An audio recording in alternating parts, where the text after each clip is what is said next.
Welcome to a brand new episode of Sequel Rights, the podcast where we take a look at the franchises that make you go, they made how many of those?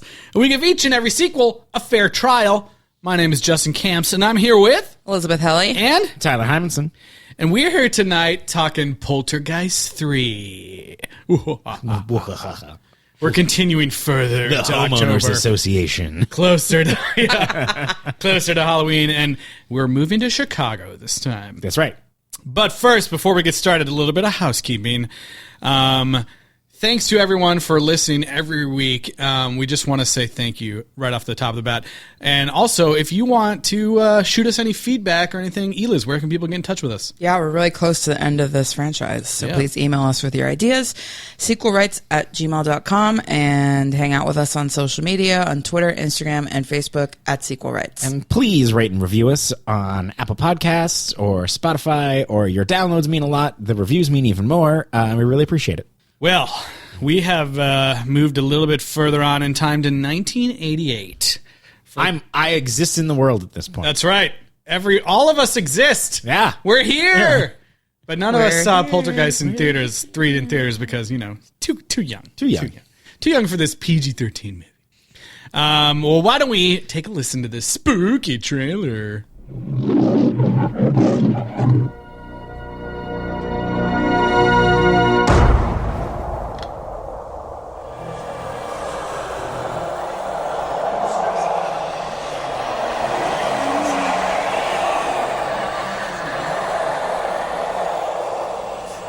Guess who's back in town?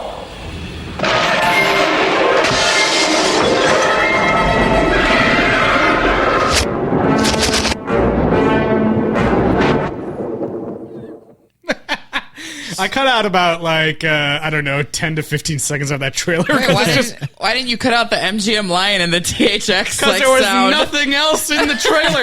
It's just like this floating camera flying through Chicago I like how it says, guess who's back in town? And it's like, and by town we mean Chicago this time. Yeah. Guess who's back?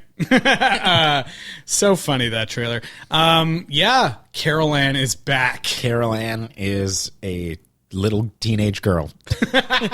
She's like 11. Yeah. She's a preteen.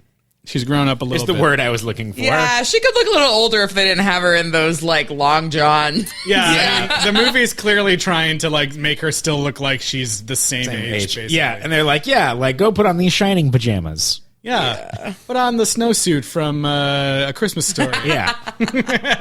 You look like a kid again. So Carol Ann is back, but we're missing a lot of the original cast by the time we hit this third movie. Yep. Yeah. Apparently the parents have shipped her off to her aunt in Chicago, Aunt Trish. Don't you call her Aunt Trish. She doesn't like that. She likes to be called Aunt Pat. But you know why? Because it's clear that her mother did not love her because not mentioned. Yeah. And when the grandma... she wasn't even in any of the flesh. And she never had any powers either. Right. Yeah. Because when the grandma, banished Kane at the end of the last one, did not do it for all siblings. Yeah. No. This is the totally non-special child. But I think it's just I don't know, maybe it's just something about how names change over history, but the fact that she wants to be called Pat instead of Trish because it's D class A or whatever. But to me, Pat sounds way more cheap and, low rent than Trish. Yeah. I don't know. Yeah. So. Well, the SNL skit didn't help that. Yeah. That's a good point. Well, we've got Tom Skerritt and Nancy Allen here as the parents. Tom Skerritt as Bruce Gardner. Yep. Also makes a very handsome corpse with a mustache. That's right. Later on in this movie, he turns into a full zombie corpse prop, but they still put the mustache on it, which is hilarious. And someone else I was surprised to see Lara Flynn Boyle in there. That's right. Donna. Yeah. She's still Donna. This is Donna the early years before she moved to Twin Peaks. Seriously, even the years even match up. If this is in 88, she could have moved to Twin Peaks immediately after this movie. Right. I don't remember Did we see Donna's parents? Oh yeah, I guess we disavowed do. her parents. And she has Donna has like those two stupid sisters or whatever. Anyways, in my mind, it's the same Donna. It's the other side Donna that leaves. It is really funny that it's the same character name. I was like, and it's like basically the same character. She's like, let me look at myself in the mirror some more. I'm not as pretty as my friend Laura. This was her first movie, I believe, actually, back in 1988. I thought that was Men in Black. You thought that was her first movie? What about The Practice? Which is a TV show. But still. Men in Black 2 she was in. Oh, I thought that was the first movie. That was the birth of cinema, right? The first film. So we kind of get a little bit of setup. We're introduced to this family who is living in like a very nice, almost like penthouse apartment in the John Hancock Center in Chicago. Right. And this is basically, I wanted to call it Skyline. What was the Rock movie? Yeah, Skyscraper. Skyscraper. It is. Yeah, this is Skyscraper. It's the most literal title you could ever think of, and you couldn't think of it. Well, do people really live in buildings like this in Chicago, where there's like a mall and a grocery store the John and Hancock like Center apartments? is like that. Really? And like offices? Yeah. I think it's mostly office buildings. I don't know if people live there. I'm not sure. But it is definitely a mall at the bottom, and then office buildings in the floor. Yeah, but clearly there's like multiple floors of just like apartments. It's very much like the the apartment complex in High Rise, which is a great movie. Yeah. It was funny. There's a moment in the movie where Donna's like, oh, I really want to go to this party, but I got to watch Carol Ann. And I was thinking like that her friends were having a party like somewhere else in the city.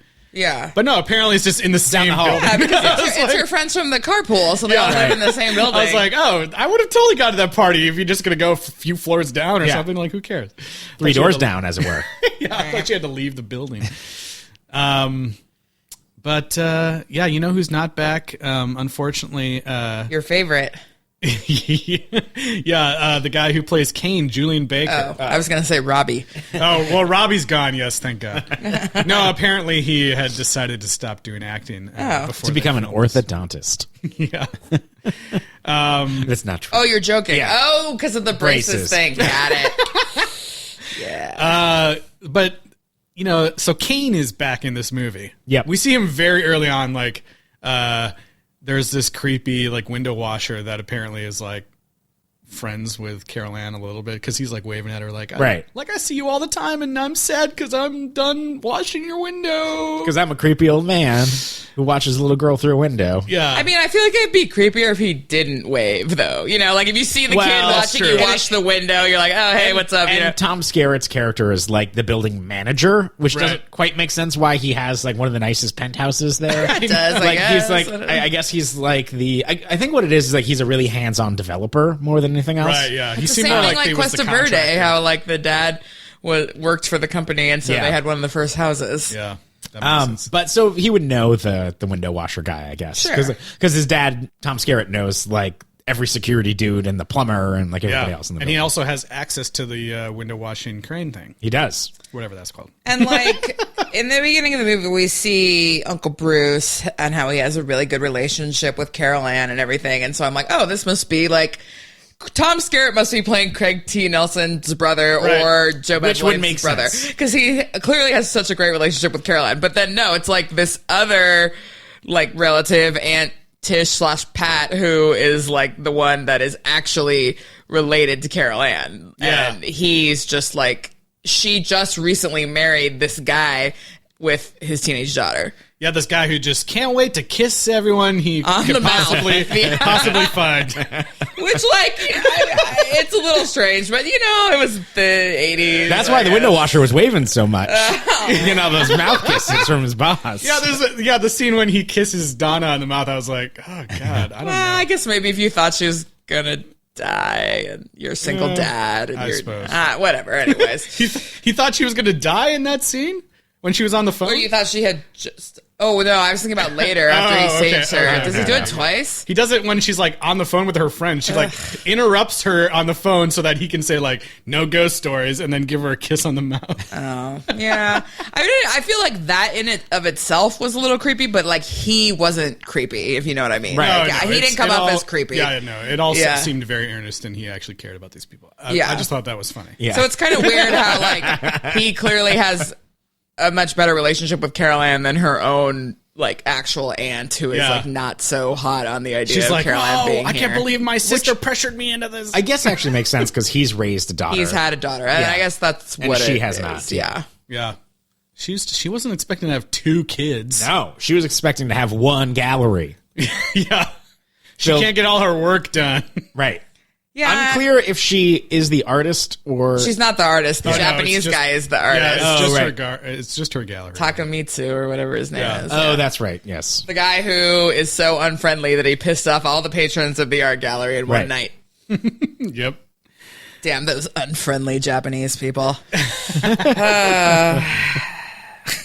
But he does like scary skeleton art that also looks like it's from Twin Peaks or something. Yeah. Like- So this movie is like very much all about mirrors and tricks with mirrors. And there's one that happens early on that I was like, that's cool. And then it continued to happen the rest of the movie, and I was like, I'm bored.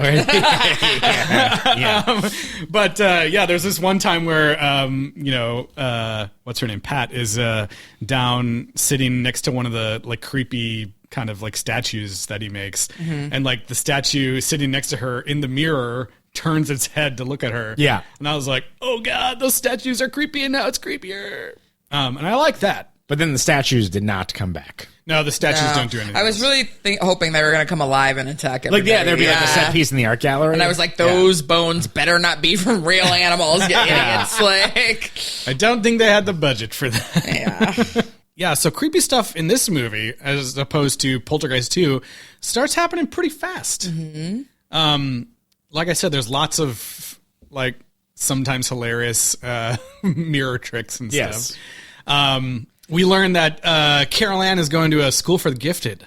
She's one of the X-Men. Yeah, with Professor Xavier. Shitty Professor Xavier, because this guy sucks. Sweater vest Xavier. Dr. Seaton, and every time I thought they were saying Dr. Satan, because they say it so, like...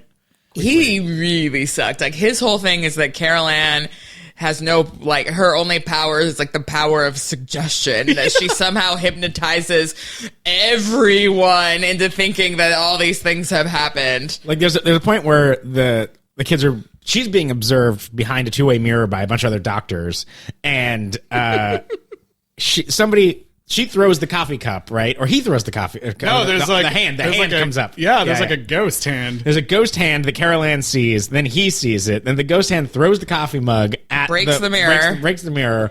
And then Dr. Seaton's like, it's so simple. She made me see a hand, and then she made you think to throw your cup through this side of the window. I love that where scene. All the glass is broken out from the other side. Yeah, and the lady's just kind of like, oh, okay. She's not like, Yeah, I didn't break the window, you dumb but she has shit. this. She has this look. Yeah, she has this look of like, that makes sense. Clearly, Like, all you're the glass really? came towards them, not Yeah. away from them. Like, it's like she somehow broke it and then reached through and then pulled the mug. It's like, no. And that scene goes on hilariously long. Like, there's so many double takes between Dr. Seaton looking at, He's like, huh? looking in the room, looking at the mirror, looking at the room, looking at the mirror. It's so funny. There's a lot of that. Like you said, it's like, oh, these mirror tricks are fun, and then I get it. They can't see It's whatever's happening endless behind them. mirror tricks. And I think that throughout this whole movie, I'm like, oh man, I know I can tell that like they put a lot of work into this, but then like so many of the set pieces and stuff come off like comedically to me. Yes. Because like I don't know if it was like it's just trying to be so serious and everything. There's another mirror trick where where like Pat and Bruce are getting ready, and Bruce is like tying his bow tie in the mirror, and he like turns and goes away, and then like his evil version is like standing in the mirror still, and Pat turns and sees it and sees that it's like behind what's happening in the room. And then she just kind of looks like, huh? What?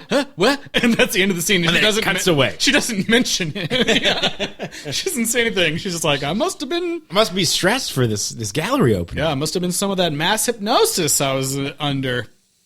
So the main night is the night of the big gallery opening. Uncle Bruce and Aunt Pat have gone down, and Donna is supposed to be watching Carol Ann. And then she leaves to go party with her friends. Carol Ann's like, I'll cover for you. You just go down. Yeah, which is very nice of her, but it's like she's already kind of been seeing creepy shit, so I don't know why she was like, but it's also possible that she's just been seeing creepy shit her whole entire life. Yeah. Right. And she's like over Carol. She doesn't want Carol Ann to be there. She's like, whatever.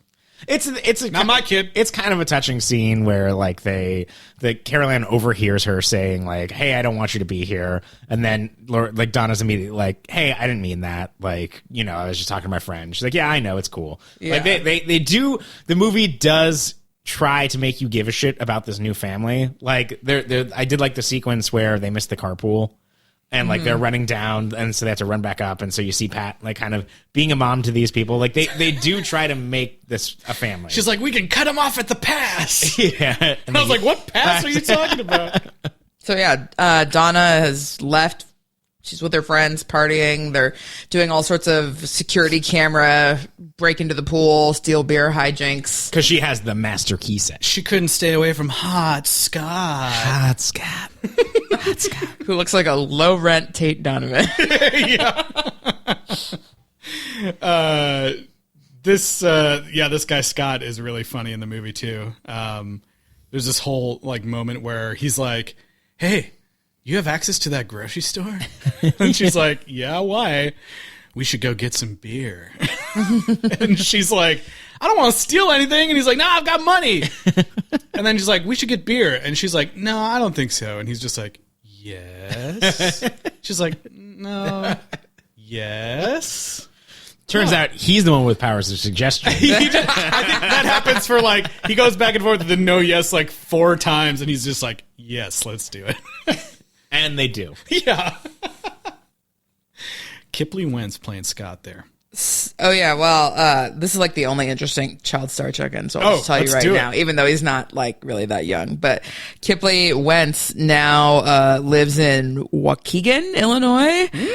He's got a wife and 2 kids, and his business is that he is Mr. Kipley Magic and Puppets. And he does magic and puppet shows at libraries, museums, elementary schools, senior centers for anywhere between $250 and $400 per show. I could see it. He had that magician look to him. You know what else I could see is that he's actually like he uses mirrors and the puppets in the mirrors, and it's just he's actually haunted.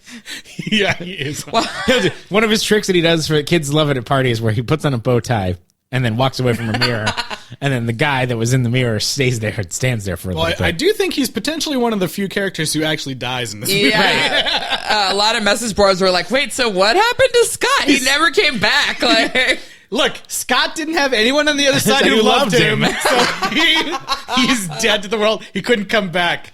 His friend was like, oh, where's Scott? And it's like, that little shit, he's probably stealing beer. Yeah, this is one of the new rules that the sequel introduces. Like, as long as there's someone on this side of the world that loves you, you can be brought back from the other side. Right. There was never a moment where that was ever a thing or ever in question. Because everyone in the other movies we're family and they love them. So. Well, also, it's kind of. I mean, I understand that they probably couldn't get all the actors back, but the whole message of the last movie was your power is that you're a family and that you have to stay together and not separate. And then as soon as that's over, they're like, okay, Caroline, go to live with your aunt and uncle, and get away from us. Well, yeah, it doesn't really make sense. In Poltergeist II, it seems fairly clear that they defeated Kane and it's done. Right. Grandma came back from heaven to kick Kane's ass. Yeah, exactly. And they threw a magic spear at him. So in this one, it's like, oh no, he was just lost and looking for Caroline. Well, and you get the Tangina specifically blames Dr. Seaton. So I guess they were kind of trying to give off the idea that him putting her under and hypnotizing her somehow allowed Kane to discover her location. Yeah, it was like... Because Tangina kind of like wakes up in a daze and it's like, oh my God, he found her. Like, No, that like, scene was hilarious. she's literally at tea with a friend, and she's like, "You finish your tea." Like, I got like Kane's found She's her. like, yeah, she's pouring tea, and her friend's like, Tangina? Because she's like spilling the tea over. Are you okay? Yeah, I forgot what I was about to say. sorry. No, it's just interesting that they brought Kane back at all. Like, Right. I was thinking that they should have. I mean, since the actor had passed away, and they decided to go with this new actor, Nathan Davis, who has makeup to kind of like match the likeness of Julian Beck. I thought they should have just gone with someone else. Like, can't they just have a different ghost? It's oh my God, it's Abel. I think it would have. Especially though, since the first movie is kind of about the suburbia taking over and now you have like this exorbitant skyscraper, like you could have done something with that. Yeah. And like, Chicago, there's plenty of bodies. Yes. And lots of, Native American history. They could have like done something with that as well, if they wanted to continue on that whole train. Which maybe wouldn't have been good either, but I don't know. Yeah. I will say that Haunted, I mean, the thing that's fun about these movies is that they take places where ghost stories didn't really feel like that they could exist and make them exist there. And like apartment complex, very cool place for ghost story. Mm-hmm. Yeah, potentially. Potentially. Some of that works here. A lot of it doesn't. Yeah, and I do like this idea of the mirror and like... Right. The mirror, because there's lots of stuff in ghost stories about like mirrors showing things that aren't there and all that. But I just feel like it got a little tired.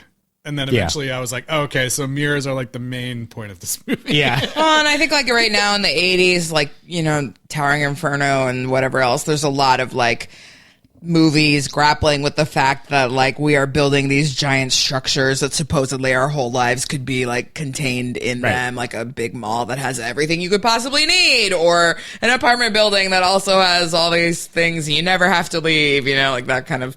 I feel like they could have done something with that idea, but instead they were just like, oh, a skyscraper, lots of movies are set there, let's do it too. Yeah. Another thing I want to talk about, so had you guys seen this at all? No. Not at all. Okay. I hadn't seen it either, but my first experience of this movie was, one of the early years out here in LA. I had gone to the Everything Is Terrible festival, and they were showing, they were showing a bunch of, kind of like found footage videos or supercuts and stuff. Mm-hmm. And they showed this supercut from YouTube, and I had never seen Poltergeist III, and after seeing this, it was like the funniest thing I've ever seen. So one of the main things that people talk about with this movie is how many times they say Carol Ann. I know. It practically becomes like a one-syllable word. They say it so many times, like Carol Ann. Yeah. And I feel like I really need to play some of this video. It's a little bit... Do it. It's a little bit long, but just so you guys can get a sense of what we watched, in case you haven't watched it. This is a clip from... I don't know if this is the one that I watched originally, but I think it is. From YouTube user Necromortis61. This is a clip of all the times people are saying Carol Ann. Here we go. Carol Ann. Carol Ann. Carol Ann. Carol Ann. Carol Ann. Carol Ann. Carol Ann. Carol Ann. Carol Ann. Carol Ann. Carol Ann. Carol Ann. Carol Ann. Carol Ann. Come on, Carol Ann. Please, Carol Ann. Carol Ann. Carol Ann. Hey, Carol Ann. Join us, Carol Ann. Carol Ann. Carol Ann. Carol Ann. Carol Ann, come here. Okay, you guys, that was about like 40 seconds taken from like about a 4-minute video. Yeah, I was gonna say I was waiting for Donna's was my favorite. Like, oh yeah, Carol Ann's So it says, according to the IMDb, it is 121 times in this movie. Wow. I almost want to call this movie like saying people's names the film. Yeah. Bruce. Bruce. Yeah. Pat, Bruce? Trisha, You Pat, guys, Trisha. I have that clip as well. We'll play it a little bit Okay, later good. when we get to the end, because that scene, I was like, stop this right now. Yeah, this movie would make a great Carol Ann drinking game. Yeah, oh my Yeah, God. if you wanna would die. be dead. Yeah, exactly. You would be dead. 121 times, that's insane. Maybe if you're going to take a tiny sip of beer. Yeah. So shit really starts going down, and Carol Ann finds herself in the garage. And suddenly she's on a puddle, which also could be a mirror. And she's like, I kind of like this effect. No, the puddle's awesome. Yeah, she's like on this puddle, and then all of a sudden the floor of the puddle like drops out, and hands are grabbing her and like pulling her in. And luckily, Donna and Scott are there to help save the day. Or just be the worst ever at saving And the get day. pulled in and do a horrible job. I love it. They're like trying to get her out, and then all of a sudden, like one hand comes up and grabs Scott, and he's like, "Nah!" And he goes in. Donna goes in. Everyone goes in. Yeah, when Scott first went in, I was kind of like, all right, well, there goes him. But then they like took Donna, and I was like, oh, okay, we're all going in. You know? Yeah. So they all disappear to the other side for a while, and Tangina shows up on the scene, and they don't know who she is. And this time, though, Bruce comes around pretty quickly, and it's really Aunt Pat that is more like, and Dr. What's-His-Face. Because who's just Tangina like- does the thing where she's like, here's a bunch of shit that she said when I wasn't in the room. It was a great walk and talk that Tangina Yeah. did too. It was like an Aaron Sorkin-esque, It's like so where she's just amazing. saying like, "Oh, the spirit, this and that, and blah blah blah." And it She's seems like, innocence is power, and power is only given to us when we're innocent. yeah, it really harkened back to the first movie. We didn't really get Yeah. that kind of monologue in the second one. Yeah, and I love that she goes on this whole thing, and then when she's done talking, Dr. Satan, who's been walking with them as well, is like, well, that was a bunch of nonsense. And they're like, shut up. Yeah. I'm up, glad Dr. they told him to shut up. Yeah. But I was just like, that was like an audience moment. Yeah. Yeah. Which that was like a actual, like, legit funny This moment. movie does have some meta things, like where Tom Skerritt makes like a Carrie joke to Nancy Allen, where it's like she was in Carrie. Yeah. Like it seems to maybe think that it's trying to be funny in some instances. I'm not sure. But I do think that's like Zelda Rubinstein's strength is like these Oh, weird amorphous monologues that Yeah. don't, if you think about it, they don't really mean anything, but you're kind of like, ooh, spooky. You know? Yeah. Like, and then we get like what I think was probably like the best, scariest This scene in the is movie. the coolest scene in the movie. yeah. by Oh far. my god! So they're all looking in the mirror at Carol Ann, and then she realizes Carol Ann?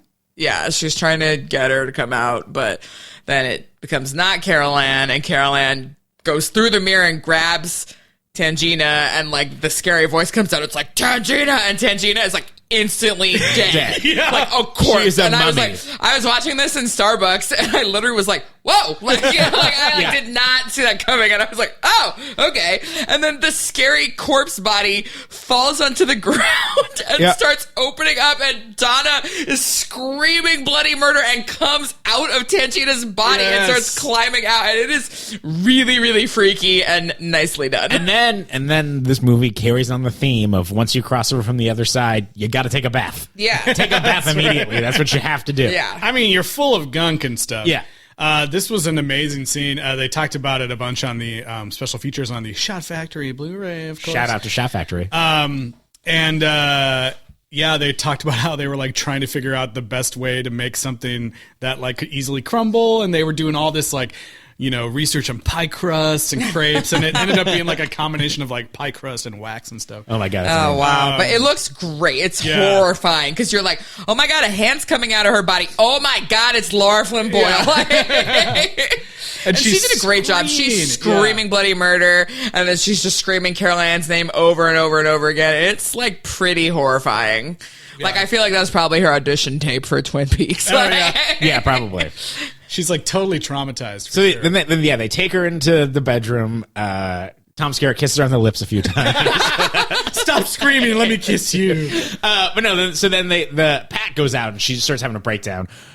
Bruce follows her out there, leaving Donna with Dr. Seaton, I yeah, guess. I guess they figure maybe she's out of danger at this point, and they're like, we gotta find Carol Ann. And then Donna's just like, get the fuck out of here, Dr. Yeah. Seaton. Like, I don't want to deal with you. He's just like, I don't we're all, know you. Yeah, he's like, we're all having a bad dream. Like, it's a bad dream. Up until this point, I get the feeling that, okay, Bruce has a better relationship with the girls than Pat. But when Bruce is like, we gotta go find Carol Ann, and Pat literally says, who the hell goddamn cares? And he's like, wait, what? Yeah, it's just like hard You're stop. like, oh man, okay, you really don't give a shit about Carol Ann. Yeah. Like, all right. No, like, she's even like, you have a daughter. We're here. Let's just go. yeah.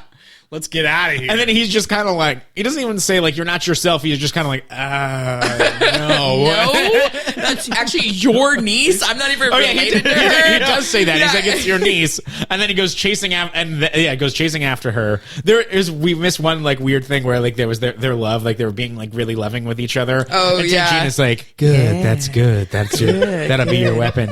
But I didn't quite know what was happening with Tangina because earlier we saw Scott, he came out of the pool and was all covered in goop. Oh yeah, he was. Which I guess he was in the pool, so they couldn't give him a bath, and so he was frozen. Yeah, he has to give his testimony covered in goop. He gets no bath.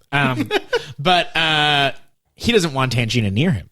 And at the time, I was like, oh, there's something with her necklace? Is there something like happening with this? Is it maybe she's been possessed from the other side? Turns out. Not so much. Scott and Donna are Fake. from the other side. Yeah. Oh God. This is something that we have not mirror seen. folk. This is something we've not seen happen yet in the films. Oh, we saw Craig T. Nelson be Possessed. Yeah. Right. That's true, I guess, but not like. But come back as they're a actually, copy. but they're literally wearing rubber suits. Yeah, that's yeah, true. like he starts to rip her face off at one point. Yeah. Yeah. And So they kill Seaton. Yeah, Which Seaton. then everyone's like, okay, great. I gotta ask. go ahead. I gotta talk a little bit more about Dr. Seaton. Okay. All right. What'd you guys think of that scene with his wife? Oh. When he's like talking down to her the entire It's time. more, really just more awful. evidence that this guy is a garbage person. And then like before he leaves, he's like, "Oh yeah, why don't you put the food on a low flame?" And then he's like, "Oh yeah, don't forget the cilantro." dumb bitch who I hate. You I know, was like, why do you have this scene? I don't know. Well, I think it's just like we're not makes sure it- you hate this guy enough. Right. that's Yeah. true. I mean, the actor Richard Fire, he was doing a good job at like being a Yeah, he was hamming it up Total as dickbag. being a dickbag. yeah.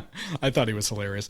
But yeah, so Dr. Seaton, he falls Dies. for the old fake elevator trick. You know that one? You know that one where you rip open an elevator door and then you see it's not there, and then you see it go up and then you see it go down, then you see a mirror of this kid in there, and then you open it up and there's not an elevator there and somebody pushes you. I mean, for him, the whole time is just like, this is all fake. Yeah. Nothing real here. Carol Ann is making me think this. He gets pushed down an elevator shaft, but then the elevator comes up. He didn't fall that far. It looks like maybe falling the elevator broke his back, but actually he turned into a zombie by the touch. Same Gina. It's confusing. I think a lot of time passed in between there. Who cares as long as he's dead? In the words of Pat, who the hell goddamn cares? Yeah, he deserved to die for sure. Death. And then, yeah, that's where it's revealed like that Donna and Scott are, evil people. They make out. He rips part of her face off. Then they just walk out and like to the stairwell, and we don't see that they get like taken back when everything goes back to normal. Well, we see them walking down the hallway, and then we see them only in the mirror. Right. So then it's like, okay, they're back in the... I like to think that they had their own true romance style spinoff where they're undead ghosts out Just there went on around the run. fucking people up. Yep. And they thought we were real. So then we get like a bunch of scenes where Bruce and Pat are running around trying to find Carol Ann, trying to escape frozen cars, frozen Oh my God. meat that's attacking them. It looks like literally that the somewhere between Tim Burton's Batman and Adam West's Batman, Mr. Freeze, got down to this parking lot, and then It's they so like bad. and starts throwing cars at them. Yeah. And Kane is like driving one of the cars. I was like, this is so stupid. They're like, what do you want? And from the driver's seat behind the wheel, he's like, yeah. Which, like, we've already established that he doesn't want any of those people Right. other than Carol Ann. So when he said that, I was like, ugh. Yeah, and the whole beginning of the movie, they're like, he's like, Carol Ann, I need you to lead me into the light. And I'm like, that doesn't sound so bad. Why don't you just go over the other side, show them where the light is, and we'll be done with this. Movie over. Yeah, and that's not what he wanted in the other one. No. They just wanted her like life force, I think. Yeah, and they kind of talk about that here too, but I think he The ultimately... first one was more about being led into the light, but that wasn't even Kane. That was the other layer of bodies above Kane and his followers. So many bodies.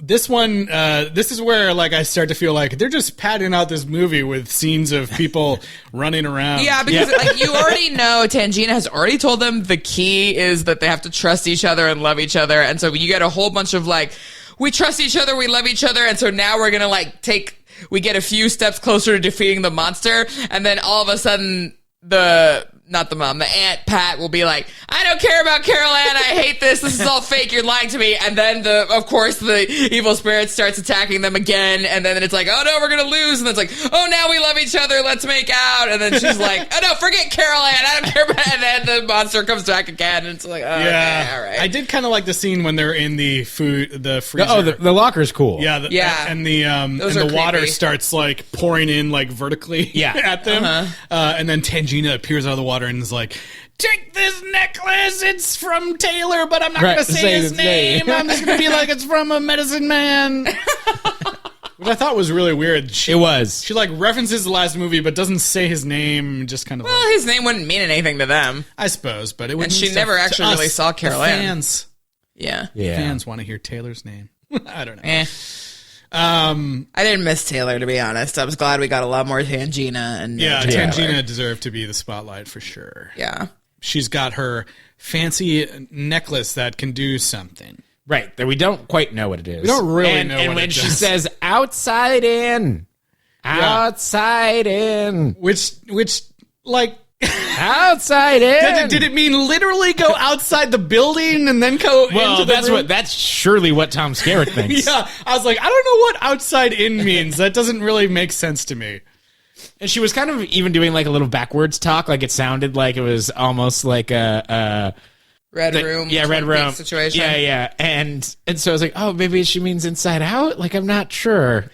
No, apparently you got to go to the roof and use the... you have to die hard it up and use the Chekhov's window washer machine. So yeah, Carol Ann appears... Oh, okay, so Bruce gets sucked in at some point. I don't even barely remember. But then, so Pat's by herself now with the necklace. Yeah, he jumps in. He says, hold the necklace, and Bruce jumps in. Oh, yeah, and he's like, ah! And then Carol Ann comes out. Yeah, Carol Ann's basically just like... You know what? Give me the necklace, and I'll give you back Bruce and Donna, and you can leave. And just forget about me. You don't love me anyway. You don't care about me. My parents don't love me anyway. They sent me away to live here with you. And you're kind of like, yeah, they really save your real family. And despite what the last 15 minutes of Pat's character has been trying to tell you, she does love Carol Ann. Yeah, I was like, apparently. I don't buy this. The entire movie, she's like, you know, even when they think that they're saved. Even when they think they're saved after the whole ice car incident, she's like, first thing we're going to do when we get upstairs is get that little brat stuff all packed up and get her out of here. Yeah, and Tom Skerritt's like, what? This is like 10 minutes before this scene happens. Right. Like, yeah, and it's... Where they think that everything's fine. Yeah. Like, they think that it's over. And they're like, finally, she can fuck off. The gallery assistant comes down and finds them making out, like, in the garage, and she's like, yeah, like, oh, I never know anybody had a garage fetish. Yeah, that was so weird. Dude, something else that bothered me is that the assistant was driving a Mercedes, and she had a Mercedes symbol earring. Yeah. I was just like, promotional consideration. From Mercedes-Benz. She's just a big fan of the Benz. No, I mean, it is a troubling, not great optics narrative of, 80s and 90s of like the fact that this childless career woman is only made whole when she learns to accept her role as a mother to these two girls. It's kind of like, come on. Like they don't really like they build it up, but then they don't transition well. Because it's like she's so anti Carol Ann, and then all of a sudden it's just like, no, I love you, and it's just like, I do love you, and then eventually everything's fine, but it's just like, okay, now this woman is made whole by the fact that she's gonna embrace her motherhood. There's where that love for my niece went. It's behind the couch. I lost it. I'm surprised Kane fell for those lies. Yeah. he's just gonna let her in and let her take everybody back from the other side. Yeah. So there's a part where Kane's head gets cut off with the shovel. Yeah, this was really funny because his head gets cut off and then it slowly degrades.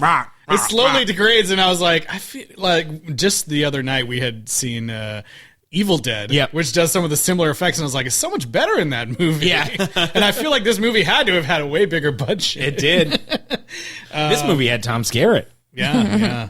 But the face just kind of like barely does anything. It's very weird. It's really bad. It's very So weird. Tangina, though, we got to talk about her sacrifice. Yes.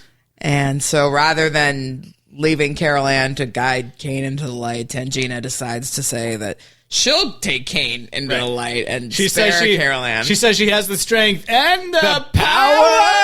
Yeah, it's like she says, I have Which is the amazing. knowledge and the power, but it like goes, instead of like the way a sentence normally is intoned, it's like, I have the knowledge and the power. Like it only goes up. Yeah. Like it doesn't go, like in the regular intonation of a English language sentence. Yeah, she's great. So then, Tangina sacrifices herself. Yeah, and she says, tell Carol Ann I'll always love her and that her nightmare is over, which is kind of nice. I mean, I think I like the narrative of like Tangina, exiting this way and kind of like sacrificing herself. And I really liked it too, but then fuck this movie because the credits start to roll and then a lightning bolt and Kane laughs. Yeah. A lightning bolt hits the building. And it's like, give Tangina that thing. Like there's closure there or whatever. Hey. And the thing, here's the kicker on this that makes me very, very upset is that Heather O'Rourke died during post. For this movie. Yeah. And like the director wanted to shelf it at this point, but then MGM was like, no, we put too much money, like, whatever it is. And so instead of giving her like the Yaz moment, like her nightmare's over, in post, they decided to strike the building with lightning and then have Kane. Yeah. And it says in the credits that the movie is dedicated to Heather O'Rourke. But yeah, I think it would have been better without that lightning crack. But maybe the lightning was Tangina leading Kane away into the light, and he was laughing out of joy. I'm like, we're all about sequels here, but we like, can choose to agree that. yeah, there was an interview with Nancy Allen, the actress who plays Pat in the movie, and they talk a lot about when she passed away, because lots of people think that like she passed away during production, but she passed away like they had finished the movie. And then in post, Gary Sherman, the director, was like, "Oh, we need to fix the ending." Right. And so there is one shot in this end scene where it's like a body double of Heather because she had passed away already. Oh, like when she's being carried by Bruce. Coming back through the mirror. That's not really her. Yeah, I mean, it's a bummer, and it's like sort of poetic that like obviously this little girl was actually sick for many years and probably in a lot of pain and discomfort, and like when Tangina says like, oh, tell her that her nightmare's over and that we'll always love her, it's kind of like it's sad. I don't know if this is true, but there's a great story on one of the IMDb trivias is that when the the garage blows up, there's like Tom Skerritt remembers like, oh, gas, because there's ghost gasoline, and he throws a lighter. And I guess like the set actually caught on fire and they almost lost the camera and a few lives. And the next day, Heather O'Rourke showed up on set, and Gary, the director, was telling her like, oh, all this stuff happens, and she goes, oh, did you get the shot? which I hope is true. Yeah. Oh, that's amazing. There is actually on the Blu-ray what I assume must be the alternate ending that they decided to scrap because it's wildly different. What happens there? So in this ending, to set this up, let me play this last clip here. So when Nancy Allen, who plays Pat, she goes into Carol Ann's room finally. And this is one of the scenes where I was just like, are you joking me? With all the names. She goes in, and here is what she says. Bruce?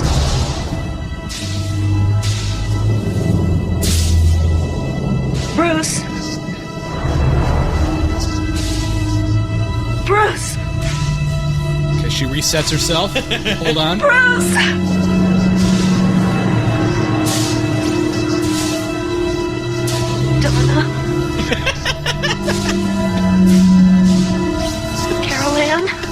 I'm like, is she gonna say everyone's name here? In order of appearance. Bruce! Dr. Seaton! Scott! Now, nobody cares about Scott. So in this alternate ending, which was super weird to watch because apparently the thing pops up like, there's no audio available for this, so they put in subtitles based on what was in the script. Okay. So she goes into the room and she looks around and she finds everyone frozen. Like, you don't even see this in the movie. She finds everyone frozen, like Carol Ann frozen in a chair, Donna frozen, Tom Skerritt frozen. And suddenly, Kane is there and like confronting her. And out of nowhere, Tangina comes and With a samurai sword. no, she comes and she's holding the necklace. Okay. And she's like, get away from her! And like holds the necklace at him, and the necklace starts to glow and does like some sort of magic thing, and there's a whole separate effect, like where his head gets cut off.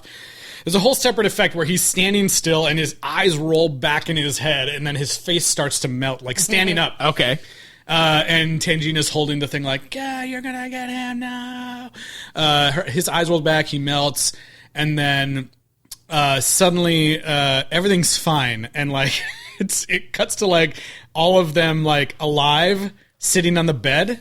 Okay. And it's Pat, Bruce, Carol Ann, Donna, and Scott. Oh. Scott survives in the alternate ending. Oh, I saw this can you- picture on Google, and I thought it was just like a promotional shot. But yeah, I think it is a promotional shot. Yeah, 'Cause they're it's all that on the same- bed. Yeah, it's that same thing that they must have shot that like at the same time. Can you read me those names again? It's Bruce, Pat, Carol Ann, Scott, and Donna. Oh, okay. Not Dr. Seaton. No, Dr. dead. Seaton's fucking dead. Bye. So is Tangina. She sacrificed herself either way. Tangina. But it's just weird. It's also possible that the poltergeists are vulnerable to proper nouns. The whole movie, it's not just Carol Bruce. Ann, it's like everyone. Carol Ann. There's that scene where they're McDonald's. like, Pat is chasing Bruce through the stairwell. And Oh, he's yeah. like, Bruce! Bruce! It's so bad. But this movie was, it was fun to watch because of the craziness. And I feel like, with the things that they had to work with, they, did an okay job. I think I liked some of the set pieces more than the second movie. No, for sure. I think it is better than the second movie. Yeah. Yeah. You got a rating for this one, Tyler? I'm trying to think. I feel like it's either You got how many gallons of ghost gasoline? yes, or hypnotic suggestion coffee mugs or mustachioed mummies. Let's go hypnotic suggestion coffee mugs. All right, I'm down for that. I'm going to give this one. I think I gave the last one 4. I'm going to give this one 4 too. Yeah. I feel like it's about the same for me. Some of the unintentional hilarity really works in its favor on this one. I had fun watching it for that kind of stuff, and it was fun to finally, after I had seen that supercut, it was fun to finally see the full film in action. And I do feel like they got a little bit hindered by the budget.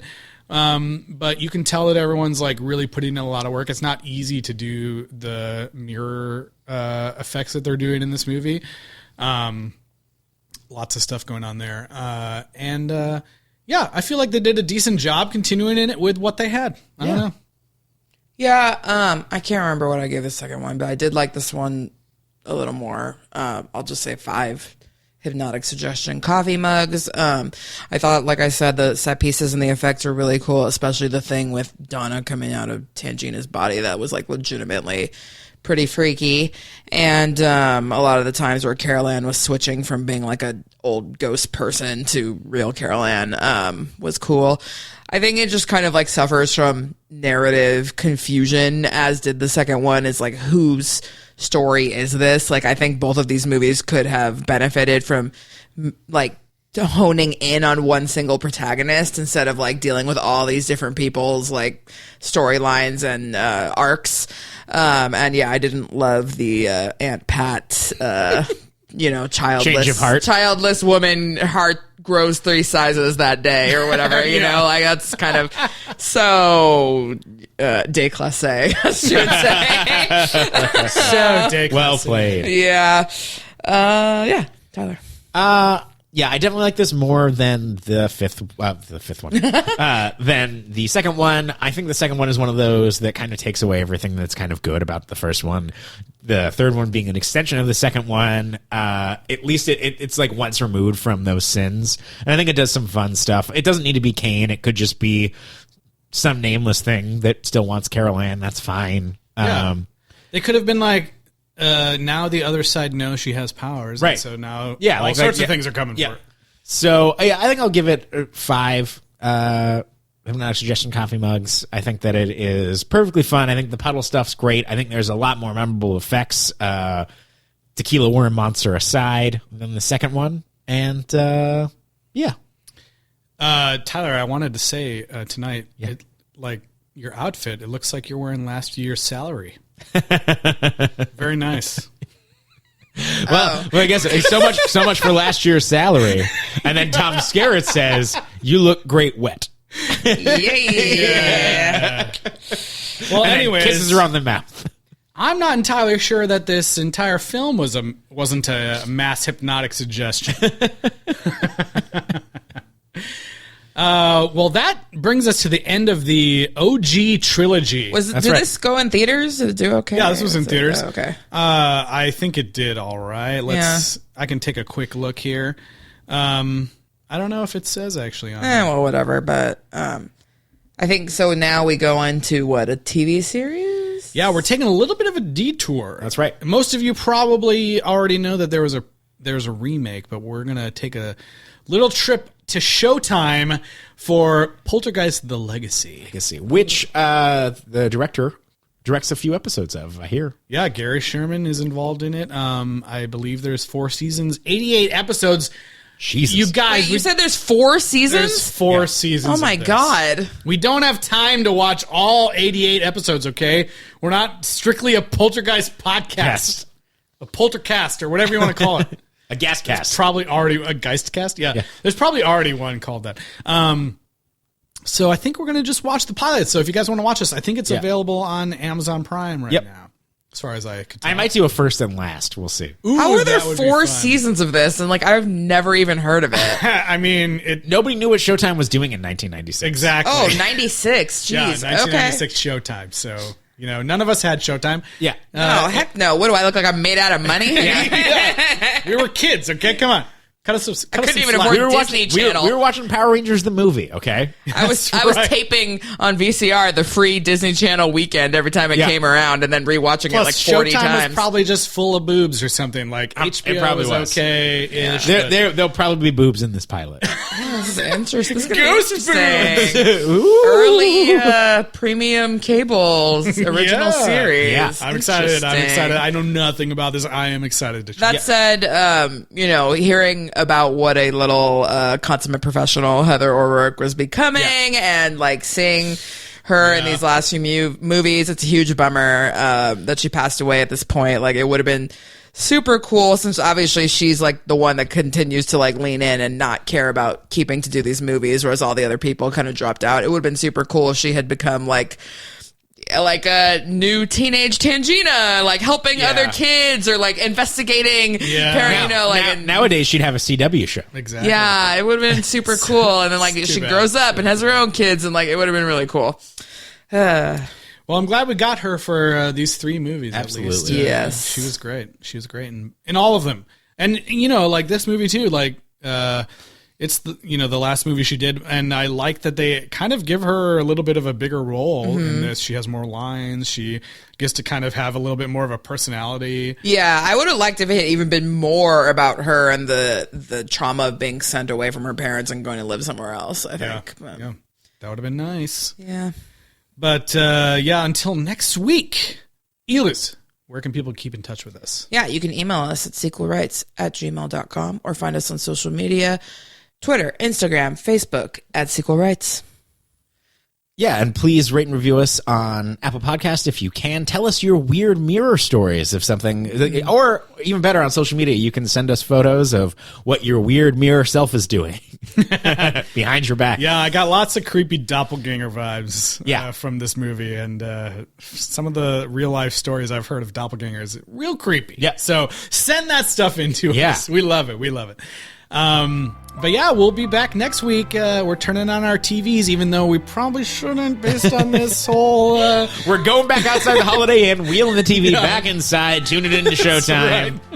Oh yeah, because that was like pretty much the only place you could watch Showtime would be in a hotel. Yeah. All right, we'll see you guys on Showtime next week. Bye. Poltergeist Legacy.